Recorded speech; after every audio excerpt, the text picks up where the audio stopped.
வணக்கம். சற்று முன் கிடைக்கப்பெற்ற மிக மிக முக்கியமான செய்தி ஒன்று வெளியாகி உள்ளது. பன்னீர்செல்வத்தின் கதவை தட்டும் கே.பி. முனுசாமி என்டிஏ கூட்டணியில் இணைவதற்கான பேச்சுவார்த்தை ஜனவரி மாதத்தில் நல்ல முடிவை வெளியிடுவதாக ஓபிஎஸ் அவர்கள் தெரிவித்திருந்தார்.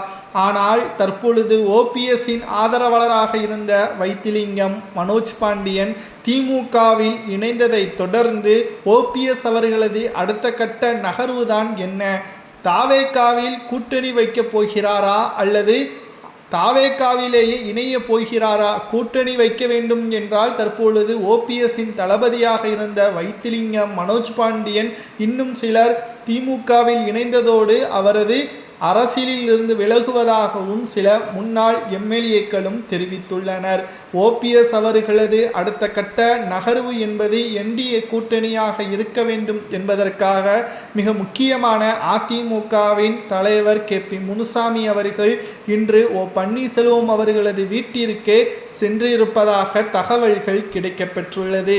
ஆனால் இது எடப்பாடிக்கு தெரியாதாம். பாஜகவிற்கு அதிமுக கொடுக்கின்ற தொகுதிகளில் குறிப்பிட்ட தொகுதிகளை ஓபிஎஸ் அவர்கள் பெற்றுக்கொண்டு வருகின்ற சட்டசபை தேர்தலை எதிர்கொள்ள வேண்டும். இது திமுகவிற்கு நாம் சரியான பாடத்தை புகட்ட வேண்டும் என்பதை ஓபிஎஸ் அவர்களிடம் கே.பி. முனுசாமி அவர்கள் தெரிவித்துள்ளார்.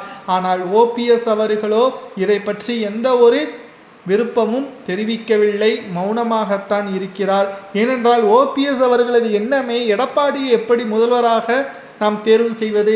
அவர் வேண்டாம் என்று காரணத்தினால்தான் நீதிமன்றத்தில் வழக்கை தொடர்ந்துள்ளோம்.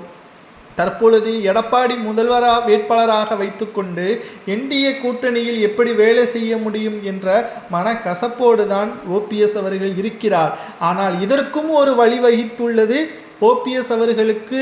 கே.பி. முனுசாமி அவர்கள் பாஜகவின் மூலமாக கவர்னர் பதவியோ அல்லது எம்பி பதவியோ நாங்கள் பெற்றுத்தருகிறோம் என்பதை தற்பொழுது பேரம் பேசியுள்ளதாக தகவல்களும் கிடைக்கப்பெற்றுள்ளது.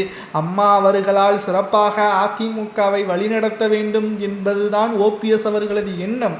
தொண்டர்களது எண்ணமும் அதுவாக இருக்கிறதா என்பதை மக்களாகிய நீங்களும் தொண்டர்களும் கமெண்ட் வாயிலாக கூறுங்கள்.